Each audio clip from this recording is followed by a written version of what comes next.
Good evening. My name is Thad Zolkowski. I'm the Deputy Director of the Lyon Levy Center for Biography, a wholly unique institution hosted by the Graduate Center of the City University of New York and founded by Shelby White and the Lyon Levy Foundation in 2007. As always, I'd like to thank Shelby for her steadfast support.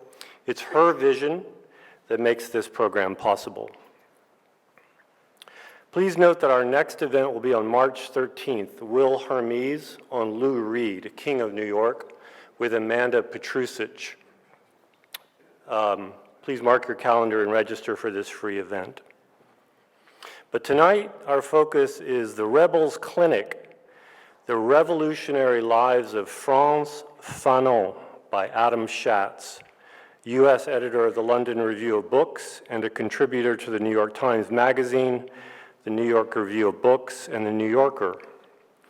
The author of Writers and Missionaries, Essays on the Radical Imagination, and the host of the podcast Myself with Others. Adam is, most importantly in this context, a former biography fellow of the Lyon Levy Center. Fanon's anti-colonial classics, Black Skin, White Masks, and The Wretched of the Earth, have always been, for me at least, more admired than read.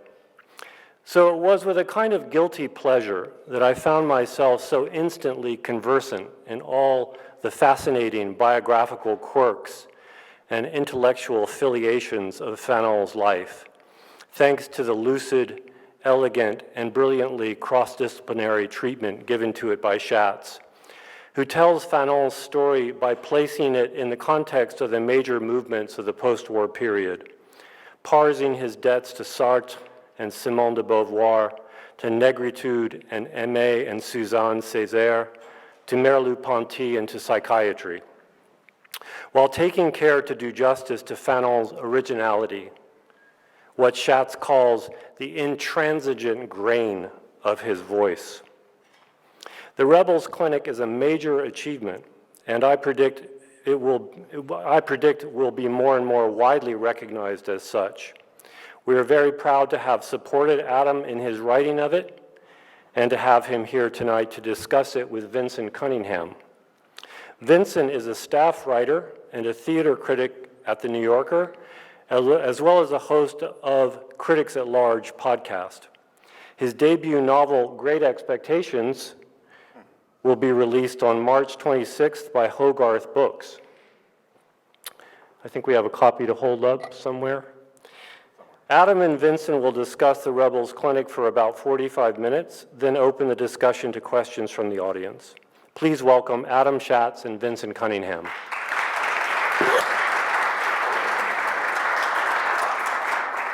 Thank you so much, Thad, for that wonderful introduction. And thank you, Adam, for letting me be here with you. I'm so excited to talk to you. It's an honor to be here with you. I mean, I love Vinson's writing, and I'm very lucky because I can count you as a friend as well. Yes. The context for this is that we are buddies and we like being around each other, so that is the spirit of this event. I'd like to start perhaps... I do want to thank the Lyon Levy Center and Thad and Kai Bird, who unfortunately can't be here with us tonight, and also those of my fellows who've come out this evening for this event. I benefited immensely from that fellowship, loved talking with my fellow biographers, and so it's a great pleasure to be here this evening. Thank you. I'd like to start our conversation perhaps perversely toward the end of the book. You do this wonderful and wonderfully generous thing in this book where you are continuously, as if sort of creating a mental model of Fanon instead of erecting a statue, perhaps. Always connecting the life, the work to the present. And at the end of the book, you do this. You sort of almost taxonomize or kind of chop into slivers his legacy, whether it's postcolonialism or in Black America or all these different ways that Fanon has ramified into the future. And that seemed to me to be like emblematic of your approach, creating these thick ties between the past and the present. Can you talk about that gesture and how it how it is a part of your whole approach. Sure.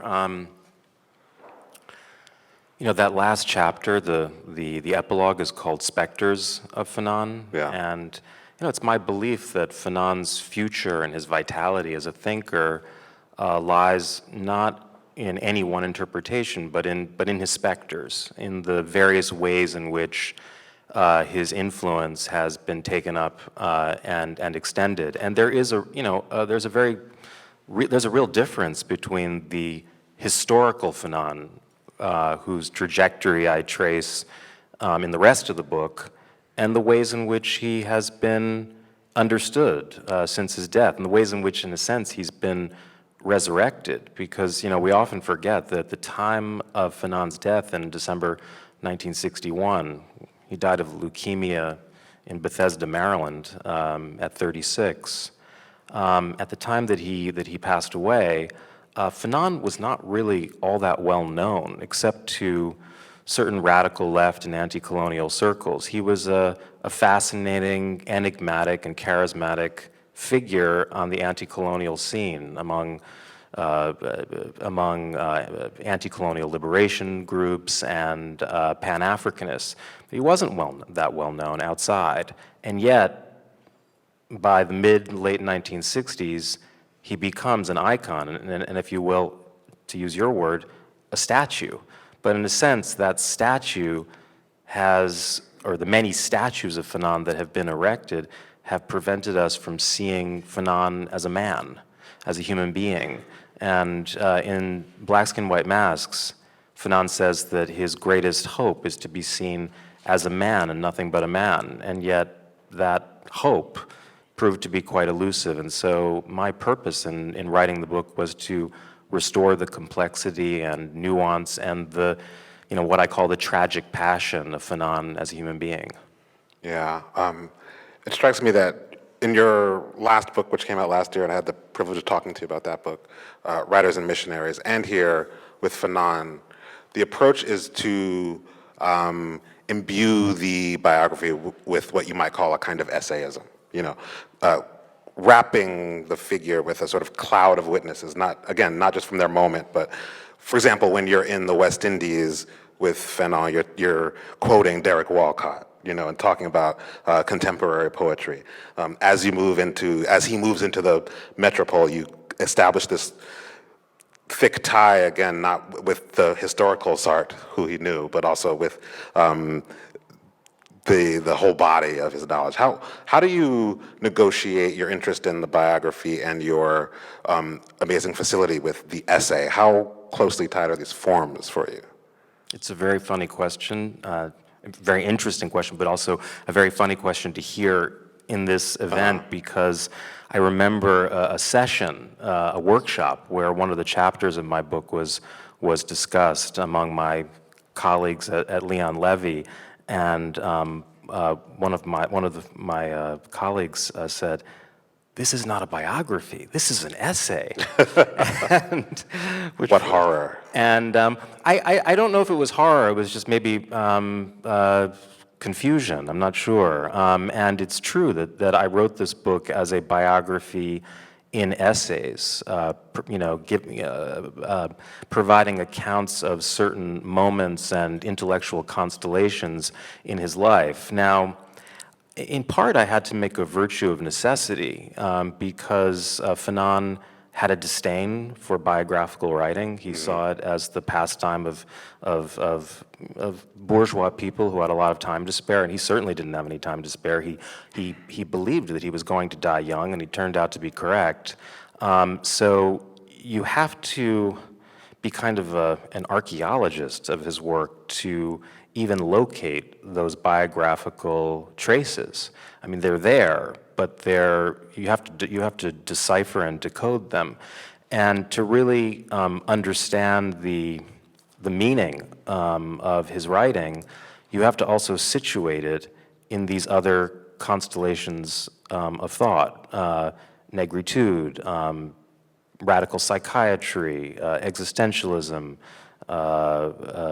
the phenomenology of Merleau-Ponty, whose classes he sat in on when he was a medical student in Lyon. I mean, I recently had a conversation about the book with the cultural theorist Fred Moten, and Fred said that this is not a book that provides you with a kind of deep psychological portrait of Fanon. In fact, Fanon recedes at times, and it's almost a flattening of Fanon. And I actually took that as a compliment because I never imagined that I could get to the real Fanon. I wanted to explore his reactions to the most significant intellectual currents of his time, and also to these extreme, I'm using a Sartrean phrase, the extreme situations that he not only found himself in, but that in a sense he sought out. I mean, Fanon was attracted to challenges. He was attracted to political danger and risk.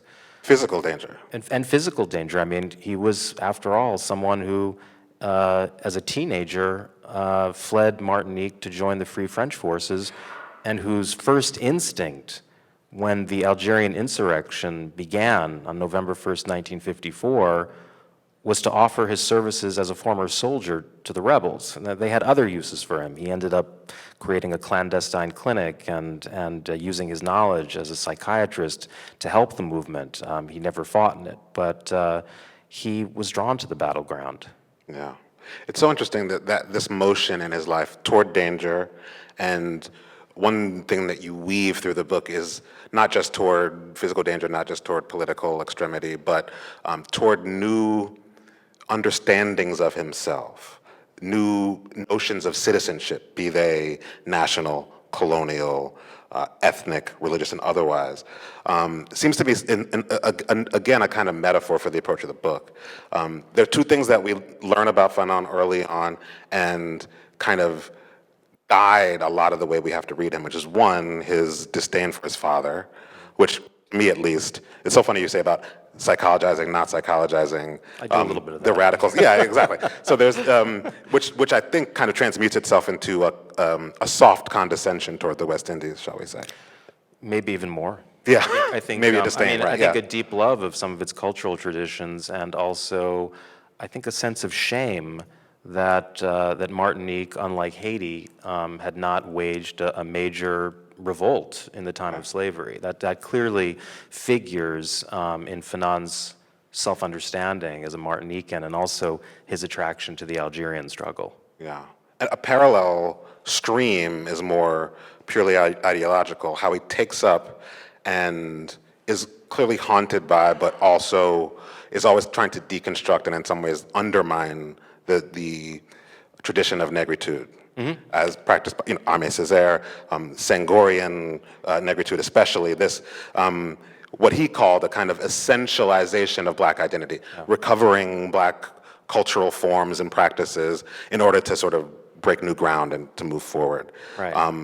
I want to know how this approach to identity, approach to self-making that doesn't essentialize the past, has to do with how you uncover the layers of his identity as he moves forward through time. Definitely. It's a great question, because I do think there is a link between Fanon's critique of identity and his own experience as a person who had a very, let's say, a very elastic sense of identity, and who in a sense was constantly in search of himself.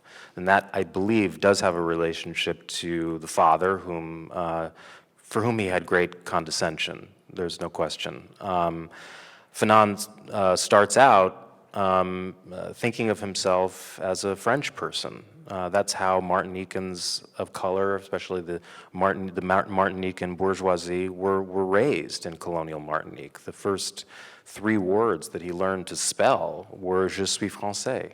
He was taught in schools, in French schools, that his ancestors were the Gauls.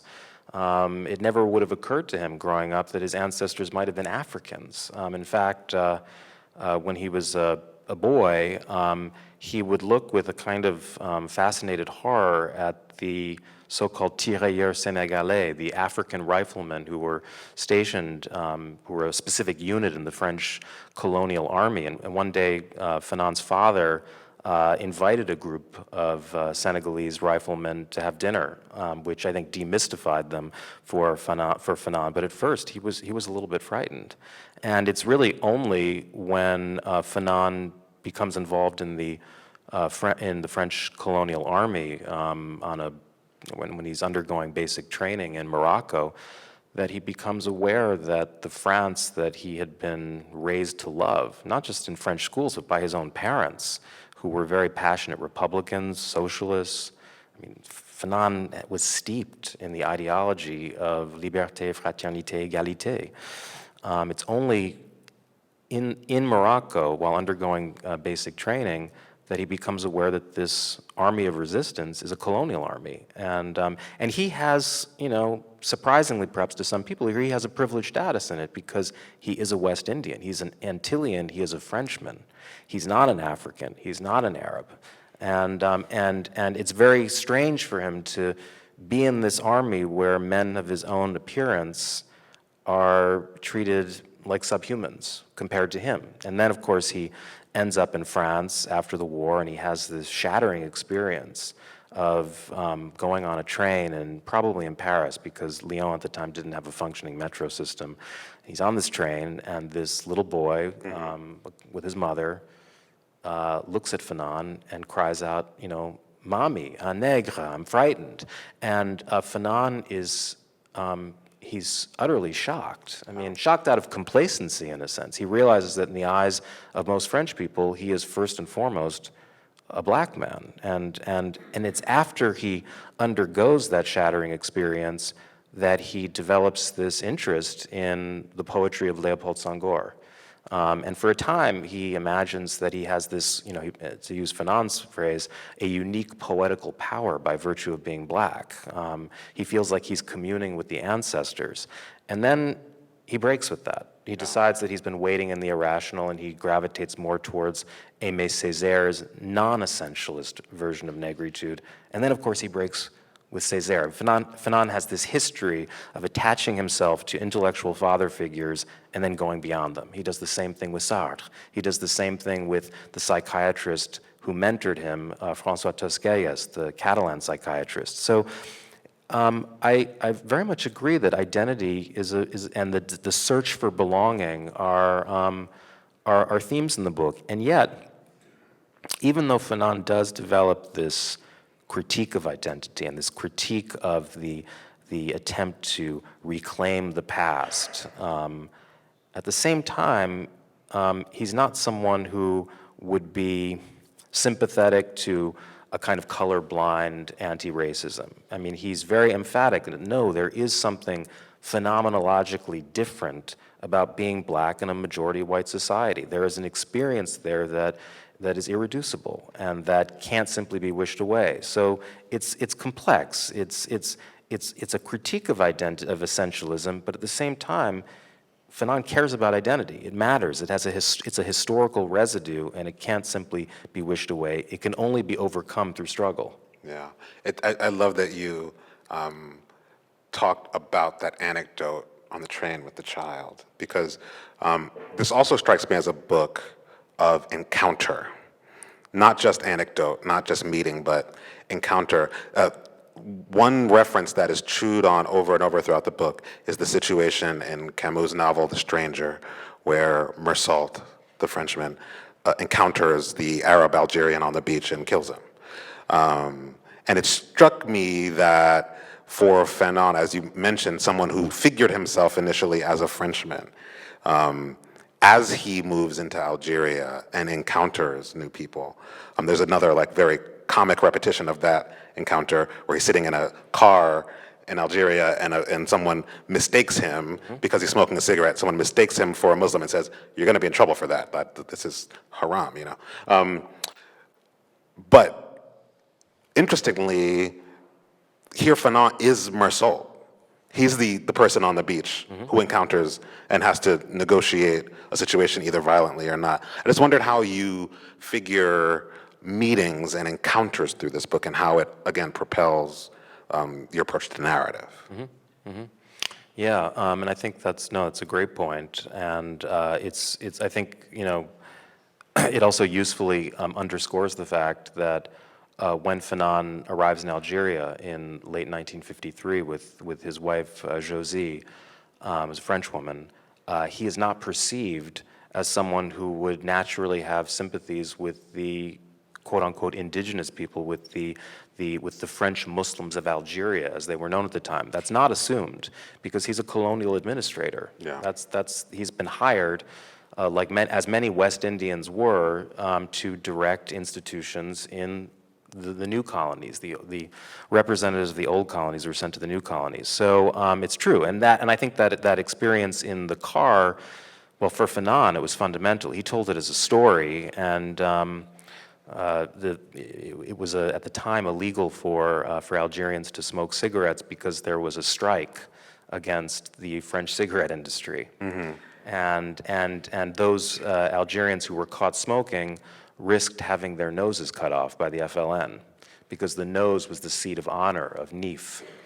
And Fanon recounted that incident as one that convinced him that this was the side that he should be on. Now, I think that's Fanon the storyteller, because I think even before then, he had decided to align himself with the Algerians. But no, it's true that this is a book about encounters that he acknowledged, mm-hmm.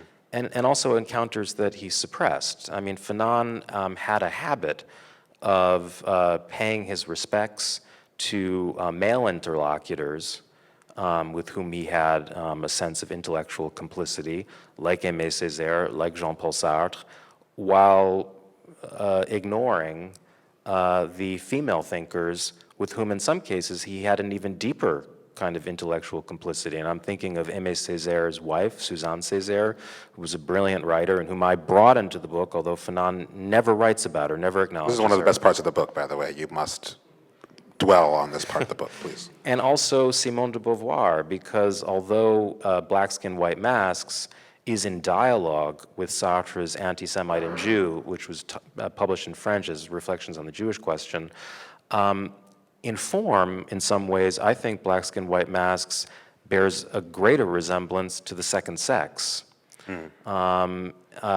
And Fanon eventually would meet Simone de Beauvoir in Rome in 1960 when he went to meet with Sartre. Fanon apparently had no interest in speaking to her, and yet it is Simone de Beauvoir, not Sartre, who left us with this remarkable record of the meeting in Rome. It's a very powerful encounter where we have, I think, one of the richest representations of Fanon as a person of emotions, a person who was full of anguish about the fate of the Algerian Revolution. Yeah. So, yes, I mean, I think that, it's also important to remember that although Fanon was a very gifted synthesizer and created a kind of syncretic language out of these various intellectual traditions. In fact, the novelist John Edgar Wideman, who wrote a wonderful novel about Fanon, simply called Fanon, believes that this was what was most West Indian about his writing, that he was taking up the fragments of the metropole and forging a new, kind of braiding them in a different way. I wanted to see Fanon's intellectual trajectory as forged out of these encounters. The encounter with Sartre, with Merleau-Ponty, with Césaire, with Léon Gontran-Damas, another Negritude writer, and of course with all the Algerians that he met, above all the leader Aban Ramdan, who had a huge impact on Fanon and who later was murdered by his own comrades in Morocco, which left Fanon feeling incredibly isolated. Yeah. So before we leave this issue of male interlocutor versus female interlocutor and the uses of sort of proximity and friendship in Fanon's work, like the most deep and intimate parts of how he made his work. I'd love it if you could read a part of the book now. It's about one such interlocutor. I think it is such an emblematic section of the approach and the style and the ethos of this book.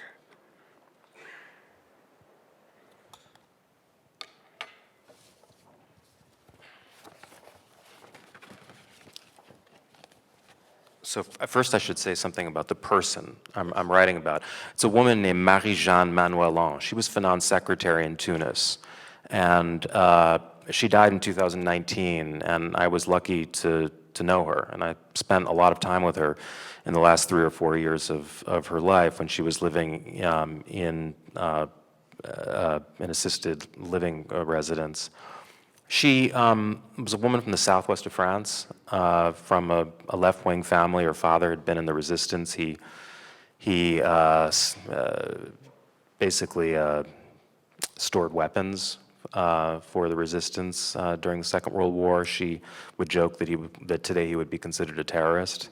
And Marie-Jeanne had joined the Communist Party when she was a young woman and married a Tunisian Armenian man named Gilbert Manuellan, who was also a communist. And in 1956, at the time of the Khrushchev revelations and the Soviet invasion of Hungary, the Manuellans broke with the party.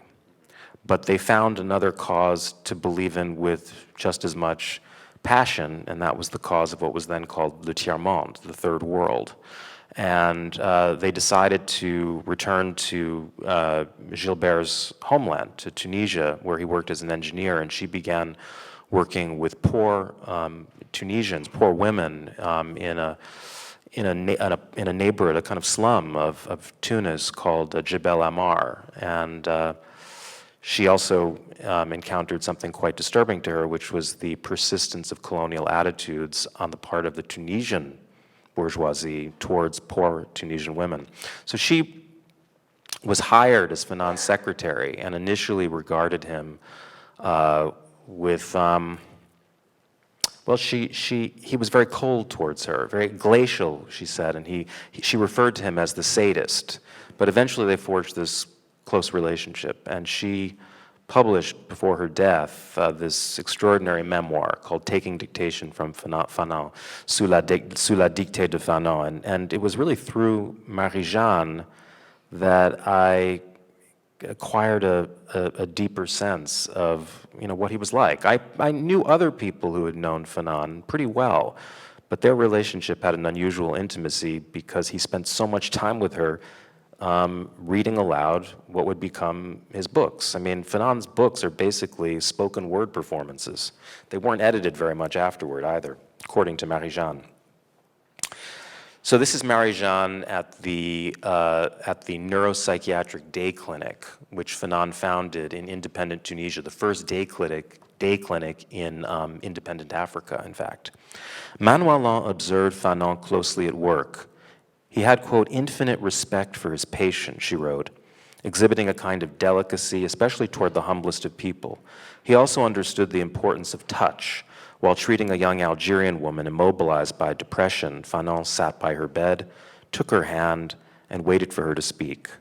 Surrounded by the entire team of the clinic, the young woman criticized her husband while praising her brother-in-law as if she'd married the wrong man.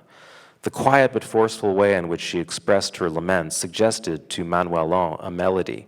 As the woman spoke, sometimes breaking into sobs, Fanon held her hand with both his hands, caressing it to the rhythms of her lament, his eyes fixed on the patient. This went on wordlessly for some time. Suddenly Fanon said in a muffled voice, "In front of the sick, we are filled with humility." In that moment, Manuellan grasped the ethos of Fanon's practice. The patient's world was, quote, also that of each of us who had listened to the lament, including the psychiatrist and his staff. They and their patients shared the ingredients of the same humanity. The only difference was that the caregivers were still standing. The aim of treatment, she learned, wasn't making patients happy, but rather transforming their hysterical misery into common unhappiness, one of several of Freud's sayings that Fanon would often repeat, so that they could get back on their feet. Many of his patients came to see him as, quote, something of a wizard, as he had been among the patients in Saint-Alban. Yet Fanon could also be impatient and sometimes irritable when others failed to defer to his counsel. One day, the director of the newly opened nursing school at the hospital asked for his help with a student, a 19-year-old Tunisian Jewish woman who had been exhibiting what appeared to be schizophrenic symptoms. To treat her, however, he would first need the authorization of her parents, and the father told him that his wife did not want to see a psychiatrist. When Fanon insisted that he bring his wife over to the hospital, the man replied that she couldn't leave the house since she had been ill the last few months, beset by a strange case of compulsive belching. Suspecting that he had stumbled upon a pathogenic and even pathological family constellation, Fanon raised his eyebrows. "If I understand correctly," he told the father, "it's your wife who wears the pants." The man returned with his wife, who announced that what their daughter needed wasn't a psychiatrist but a husband, and that she'd already hired the services of a matchmaker. "But, Madame," Fanon said, "you are married, and that hasn't stopped you from getting sick." The couple got up and left. Fanon tried to persuade them to allow him to examine their daughter, to no avail. For the next several days, he held his temper in check, thinking of that 19-year-old girl left without care. Fanon also made no secret of his disdain for the arrogance of Tunisia's new ruling elite. One day, a woman jumped in front of a long line of patients, complaining of a headache. The nurse explained that she was the mother-in-law of a government minister, and Fanon agreed to see her. But just as he was beginning his examination, he asked the assistant to tell her, "I am here to take care of the poor, not the mothers-in-law of officials." The woman understood French and had no need of a translator. Vigilant with himself, he was equally vigilant with his staff, intolerant of the least failure, the least negligence when it was avoidable. When one of his patients, a little Tunisian girl, referred to a bird hidden in her mother's stomach, she used a word that often designated the penis. Fanon leaned over Manuellan's notes, saw that she hadn't written this down, and reprimanded her for her omission. The next time the girl came to see him, she used clay to create the most suggestive forms of the male and female sex, nestled one inside the other. Another patient asked Manuellan to put on his watch. At Fanon's insistence, she fulfilled the man's request. The patient went on to have dreams in which a silent writing person held an important place.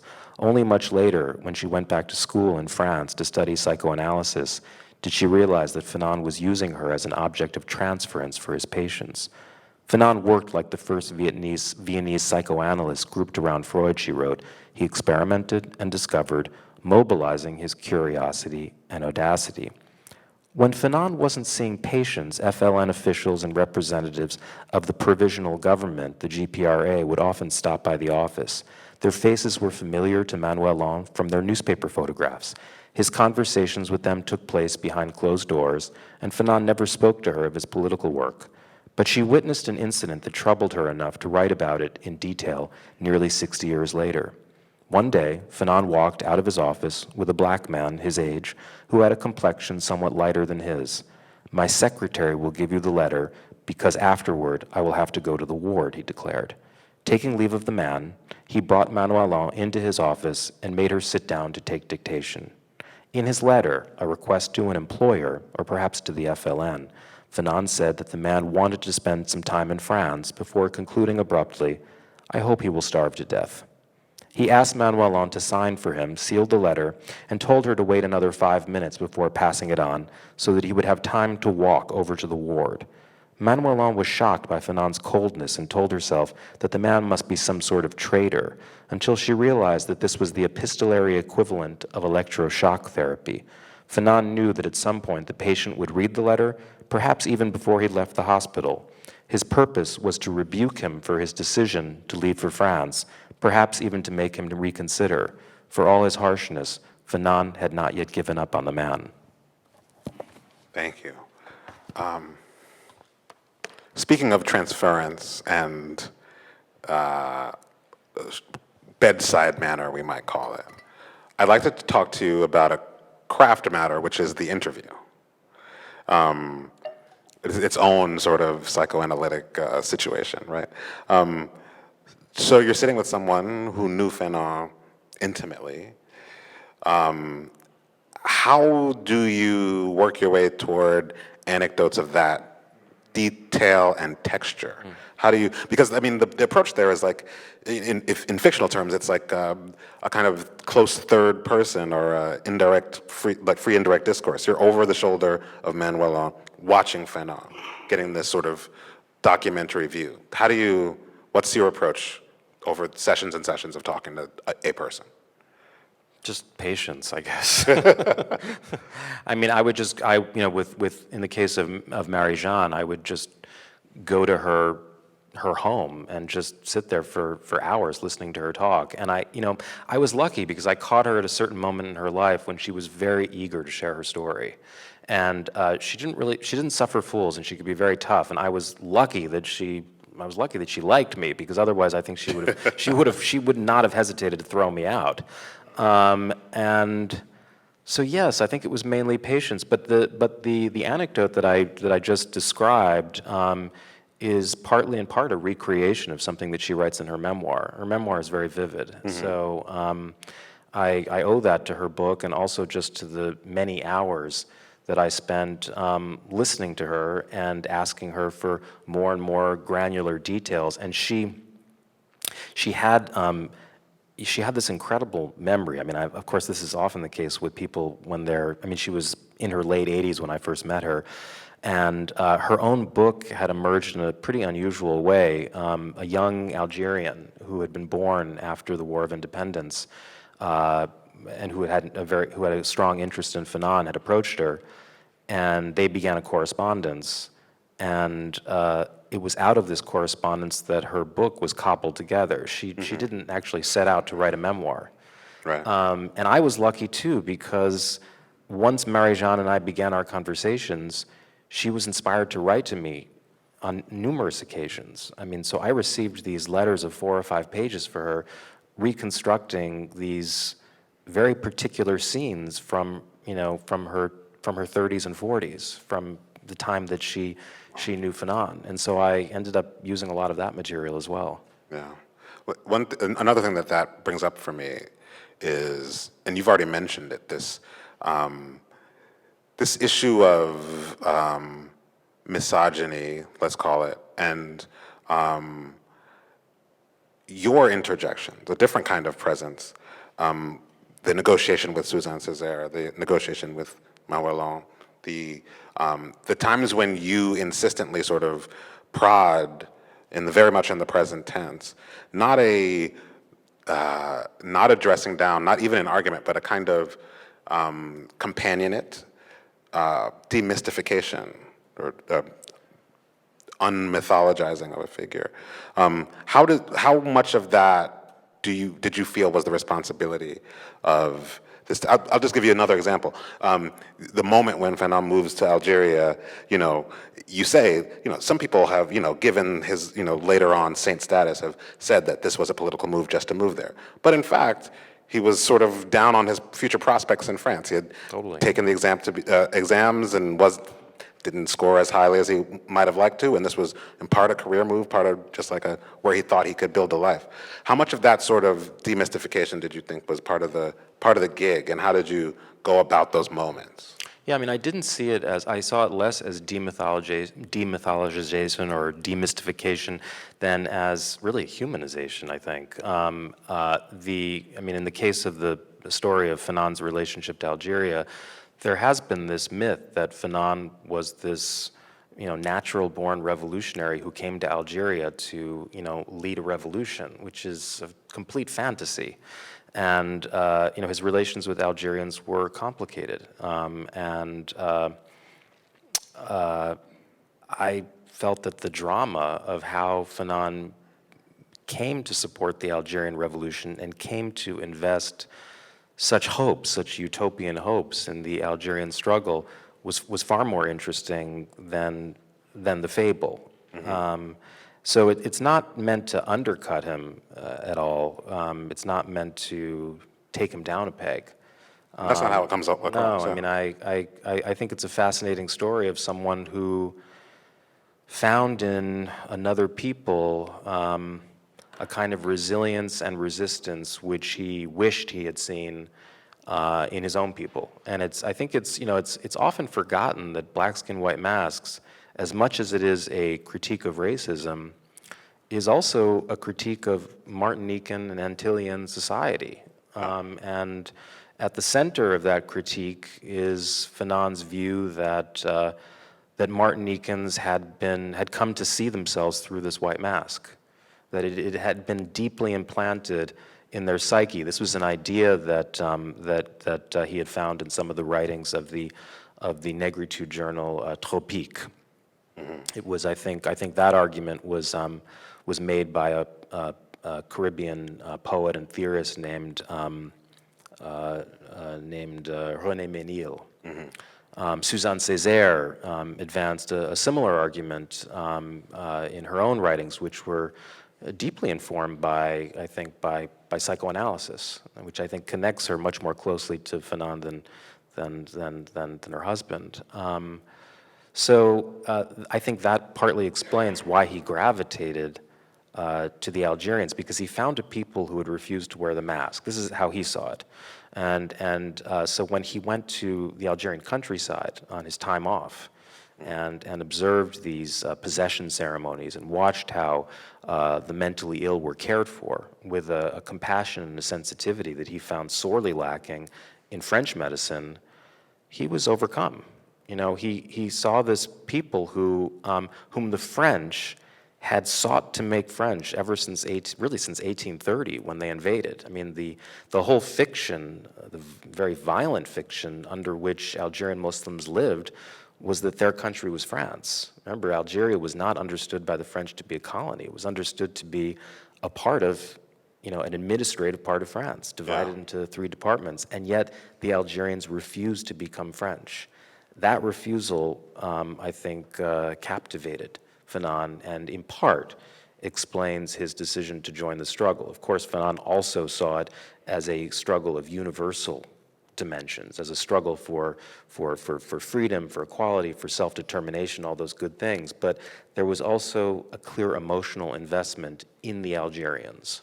Yeah, I mean, speaking of this issue of the universal, a sort of fascination with the struggles of other, a fascination that leads to total identification with the other.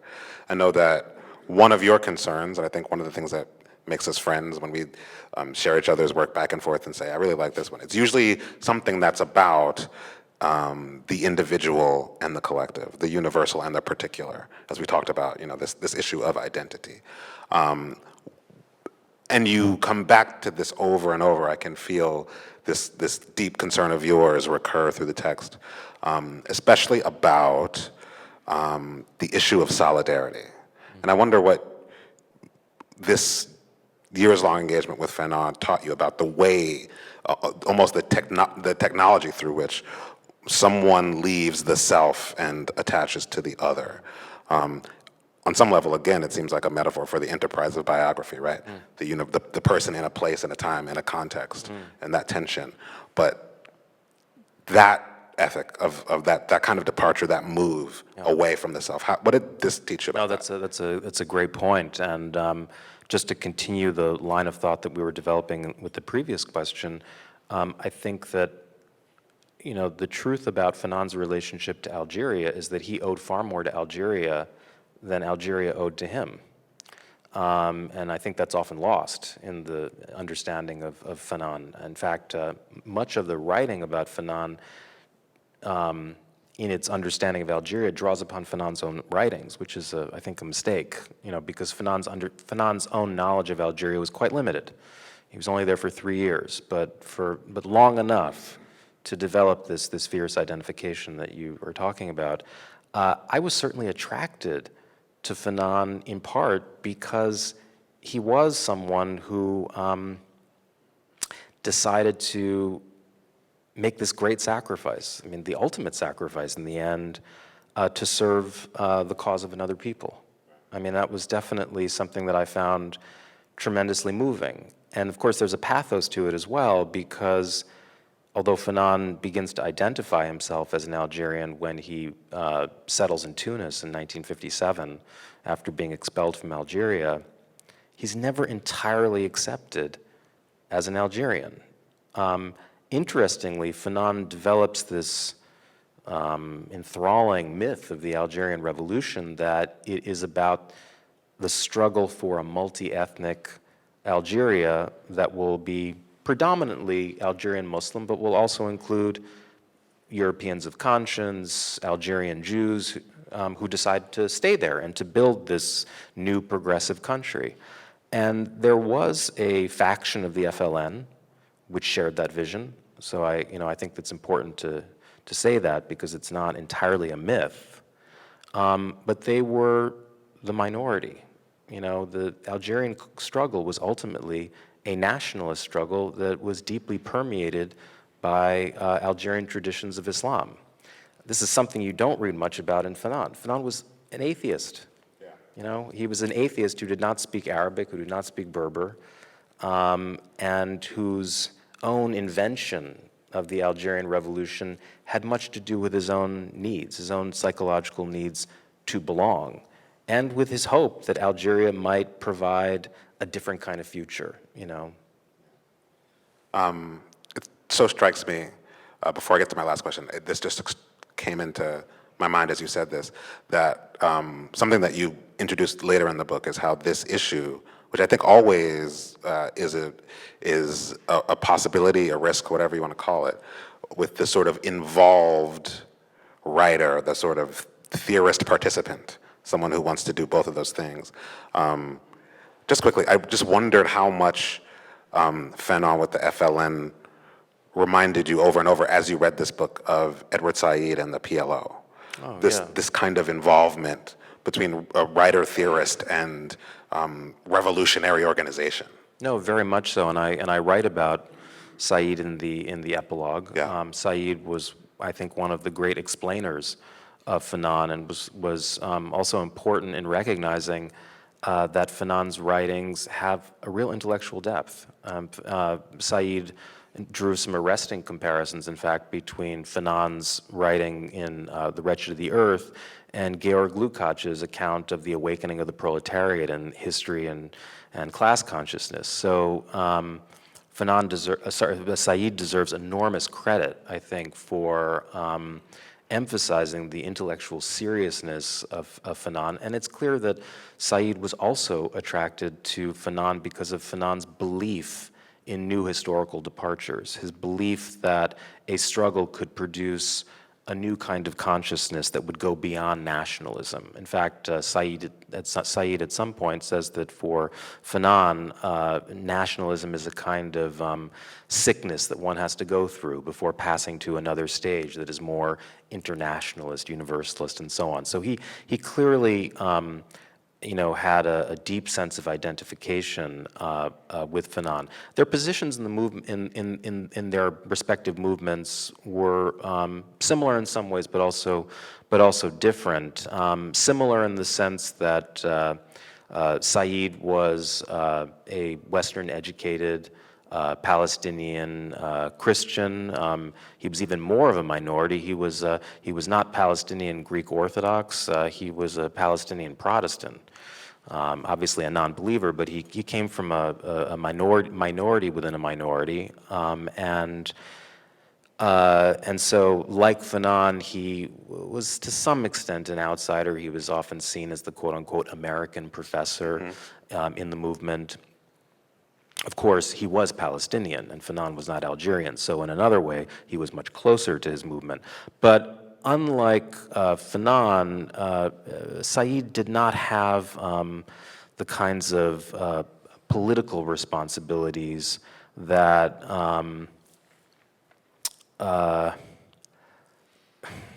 I think he had a greater degree of intellectual freedom than Fanon had. For one thing, Said was living in the West. He spent time in Beirut, obviously. He went to meetings of the Palestine National Council. He helped to draft the Algiers Declaration of 1988. But he was not living within the movement. Fanon was much more constricted. I mean, there were several episodes in Fanon's life in Tunis where he could have been liquidated. I mean, when his mentor in the movement, Aban Ramdan, was lured to Morocco and killed by his own comrades, Fanon was forced, was obligated to publish an article in which Aban was described as having died on the battlefield against the French. And there was a list of Aban Ramdan supporters who were to be executed if there was any resistance to the upper echelons of the FLN in exile. So he had to be much more careful, I think, about what he said than Edward Said. At the same time, it's true.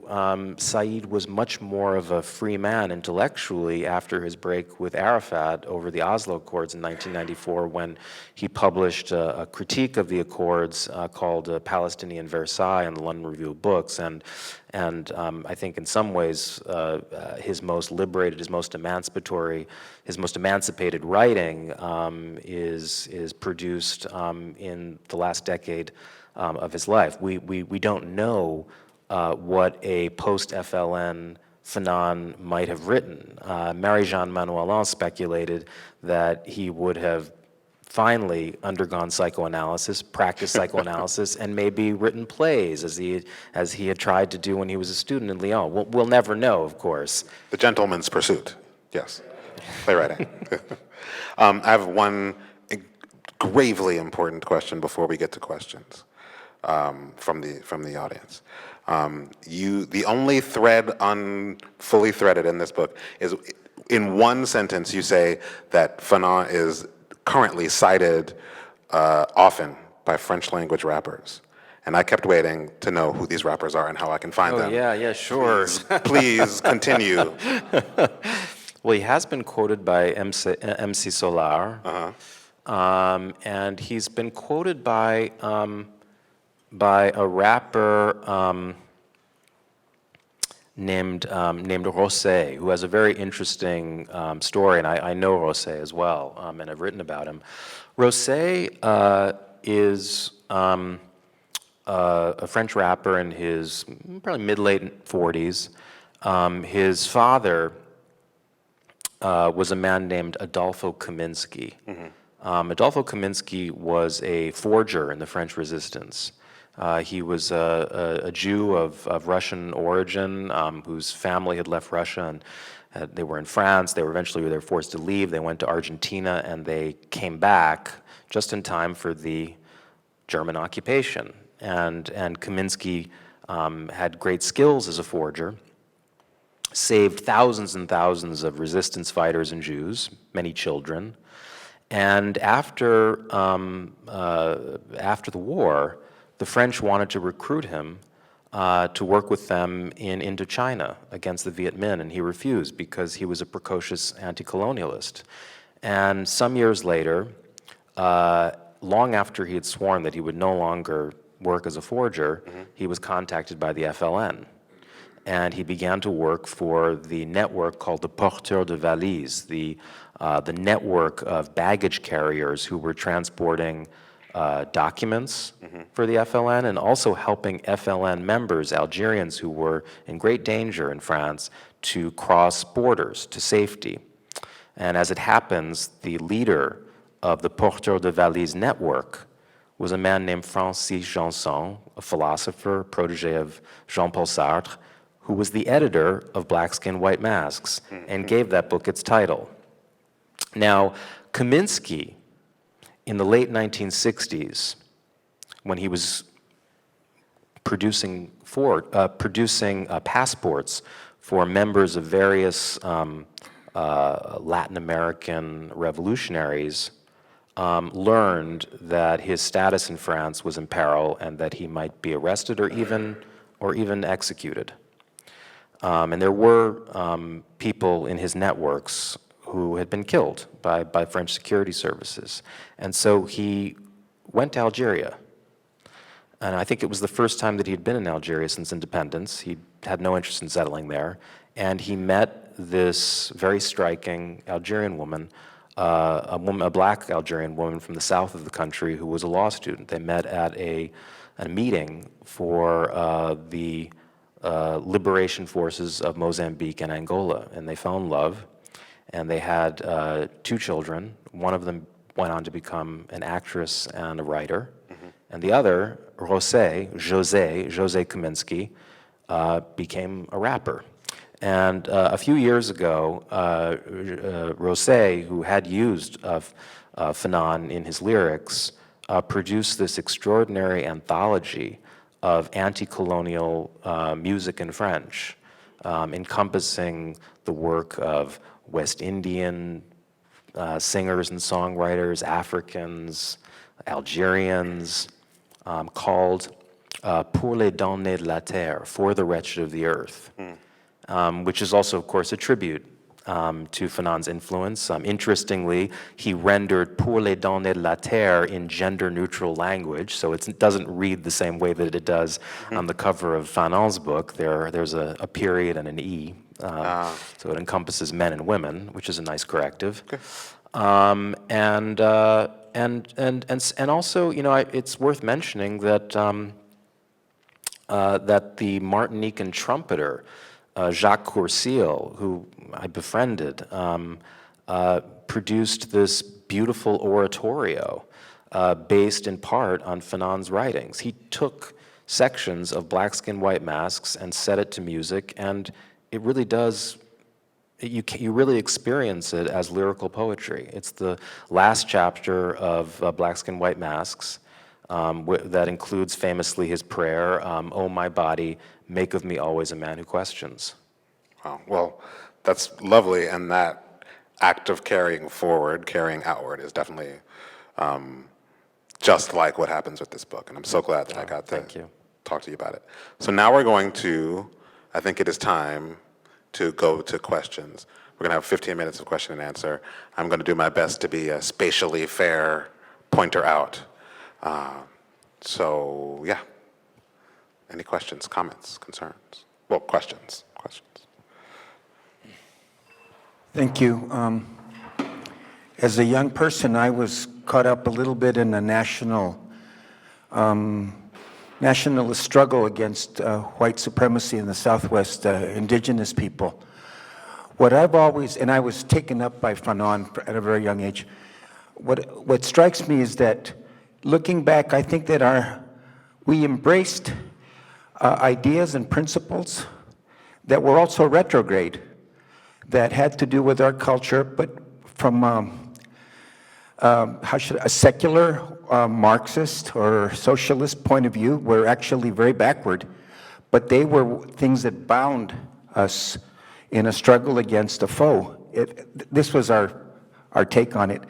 I guess my question has to do with how you see that, because I understand that there was enormous fratricide in the post-independence struggle in Algeria.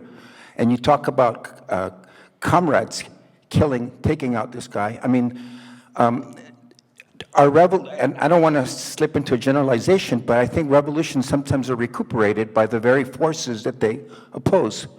Let us turn away from this Europe where they are never done talking of men, yet murder men on every corner of every one of their streets. Okay? I guess I wanted to just pose that. What would Fanon have thought of what became of post-independence? I think of Thomas Sankara, who's killed by his own. Lumumba, in the book, you describe how Lumumba is basically, I think Fanon turns his back on him. So like a revolution's eating their children. I'll leave it at that. No, that's a great question. I mean, there are a number of questions there. One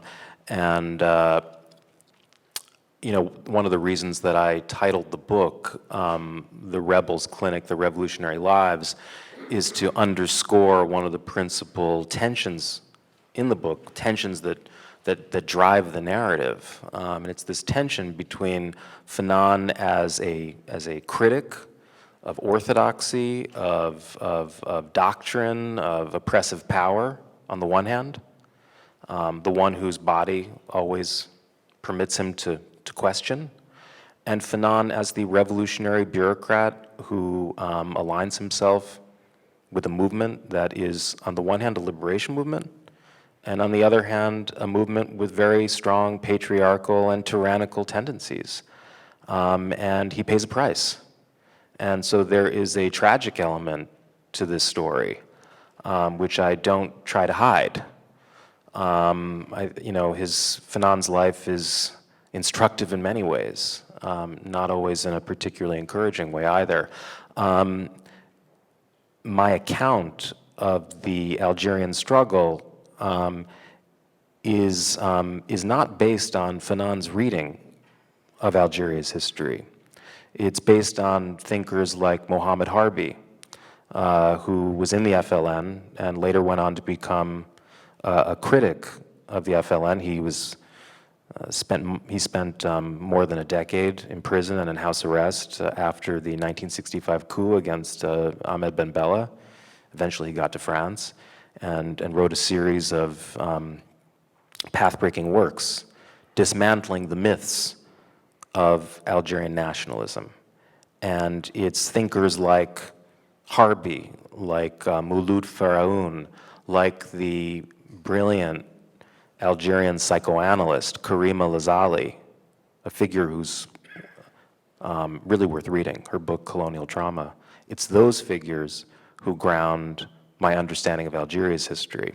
And so in the course of the book, I'm often drawing contrasts between Fanon's intuitions about the Algerian struggle, which can be quite riveting, but which are not always the most reliable guide to what's actually going on in that movement and the balance of forces between the progressive aspects of the Algerian struggle and the forces in the Algerian struggle which did not understand the independence struggle as a revolution, but as an imagined restoration of an older Algeria, free of Christianity, free of Europeans, and so forth.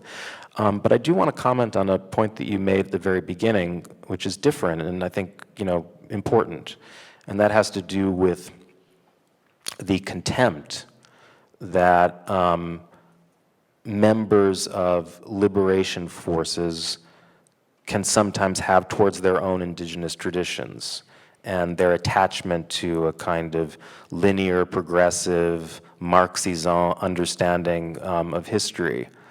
To some extent, Fanon reflected that. And again, it's not something that I ignore. Fanon was very mocking of Léopold Senghor's, Sédar Senghor's project of negritude, which was partly about reclaiming ancestral African traditions. Fanon was a young upstart and a rebel, and frankly, he thought this was a waste of time for him. He thought this was a recipe for becoming mired in a past that had little application to the present. I mean, it's for the same reason that Fanon loved bebop and more progressive forms of jazz and had very little interest in the blues. Fanon writes in Black Skin, White Masks that what matters in history is the leap of invention. But I think we can ask today, when it comes to creating viable national cultures, as he calls them, what are those cultural foundations? Is it simply struggle? Is it simply invention? A national culture can't emerge out of nothing. And so there is something a little jejune and utopian and impoverished, arguably, about Fanon's understanding of national culture. So I want to embrace the emphasis on invention and his dislike of essentialism, his dislike of arguments that we all belong in one lane and we should stay there. On the other hand, his lack of interest in those indigenous traditions is something that I think that we have every right to be skeptical about.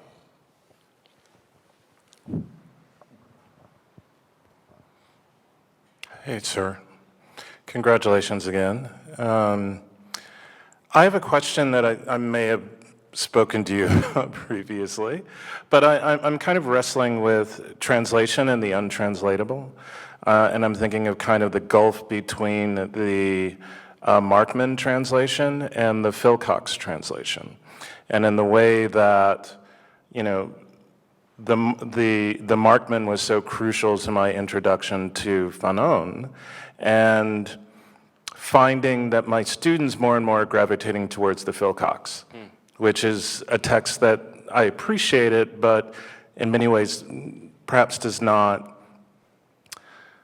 address the kind of poetic voice. So I'm curious about your thoughts on these kind of distinctions around translation in those texts. Yeah. And I also just want to shout out Madeline Hunt Ulrich, because her experimental biopic on Suzanne Césaire will be out this year. So I look forward to hearing your thoughts on that. She's the daughter of Marty Ulrich. of the saxophonist Marty Ehrlich and the poet Erica Hunt. Yeah. She's got incredible parents, and I've heard great things about the film. So thanks for mentioning that. I write a bit in the book about problems of translation, and my thinking on these matters is in part informed by the work on translation by a friend of mine, Brent Hayes Edwards, who's I think one of the great guides to this subject. I drew upon both of those translations, but it kind of ended up doing my own translations in the book because I was dissatisfied with both of them. I agree with you that first translation captures the poetic voice more effectively than the Philcox. That's certainly true, but it was also responsible for certain misleading ideas about, certainly about black skin, white masks. The chapter, L'expérience vécue du noir, the lived experience of the black man, was translated as the fact of blackness. Fanon didn't believe in the fact of blackness, an experience, a condition, but not of blackness itself. And that chapter ended up inspiring an exhibit at the London ICA called "The Fact of Blackness." Bizarrely, because you'll never find that phrase in Fanon's work. I mean, he writes, the black man is not no more than the white man. He was radically questioning of racial identities. So. But there are also problems with the Philcox translation. I mean, for example, Fanon was very careful about things like capitalization. There are times when he capitalizes noir or nègre or blanc, for that matter, white. There are other times when he uses lowercase. Usually, I think when he uses uppercase, he means to signal that he's talking about an archetype. He's not talking about a specific person. So Philcox will sometimes translate nègre as black for some reason. And there are other cases where he will lowercase a word that Fanon uses in uppercase. And so it's not actually a particular, it's closer to the original in some ways, but he also exercised a kind of liberty which does violence to Fanon's text. So I hope one day there are other translations of both Wretched of the Earth and Black Skin, White Masks. I don't think either of them has been particularly well translated. I also think the philosophical dimensions of his work tend to be overlooked by the translators. So certain terms that Fanon uses, which are clearly allusions to Sartre or to Merleau-Ponty, are given English renderings that that conceal the philosophical dialogue that Fanon is clearly engaging. It's a real problem, because in French, Fanon's writing actually has a real rhythm, a kind of staccato rhythm. It can be quite elegant and incisive. It can also be extremely blunt. And I just think the rhythms of his prose are lost in most of in the English translations. I think look, he was not James Baldwin. I mean, even if you're reading Fanon in French, you would never confuse him with a writer like Baldwin. You need a guide on some level. The writing can be difficult and even convoluted, and Fanon himself admitted that there were passages of his that didn't make obvious sense. I mean, when he wrote Black Skin, White Masks, he had a little argument with Francis Janson, his editor, who pointed to a passage in the text and said, "I have no idea what you're saying." And Fanon's reply was, "Well, I want to keep it that way because I believe in the charge. I believe in the magic of words." I mean, Fanon had a very poetic sensibility. There are strong links between Fanon and other West Indian writers, and so there are meanings which are also elusive. I wish there were an English language translation which captured that poetry, but I don't think there is one. Thank you. I saw this hand. This hand? Sorry. Just a very kind of quick question. The Algerian Revolution was incredibly violent, and the FLN may have killed more Algerians than the French did. They certainly, Not even close. they certainly killed a lot of civilians in horrible and violent ways. How did Fanon relate to that? I mean, I know he was in a difficult position, being kind of in the middle of it and so on, but how did he relate to that kind of civilian-directed violence and obviously also the way the French were involved with torture and other massacres? No, the Algerian War was one of the most violent and brutal wars of decolonization of the 20th century. There's no question that the FLN also committed great violence, massacres, including against fellow Algerians. The Algerian War was not simply a war between the French and the FLN. It was a war between the FLN and the MNA, the rival Algerian nationalist group led by a man who had been the leader of the people who created the FLN. He was the father, Messali Haj, and the sons turned against the father and created the FLN. And after the FLN arose and declared its existence on November 1st, 1954, the day the Algerian Revolution breaks out, Messali Haj, who was not involved, was blamed for the violence, and Messali Haj didn't deny it, and instead created his own group, the MNA. But the FLN was emphatic that there could be no rival to the FLN, and that if you created another group, you were an adversary of the people's struggle, and you would be met with death. And over the course of the Algerian struggle, thousands of Algerians were killed by other Algerians, and in fact, there was a war in France, in the Algerian diaspora, between members of the FLN and members of the MNA, in which between 4,000 and 5,000 Algerians were killed in score settling. So yes, there was a lot of violence on the Algerian side, but the vast majority of people in the War of Independence were killed by the French.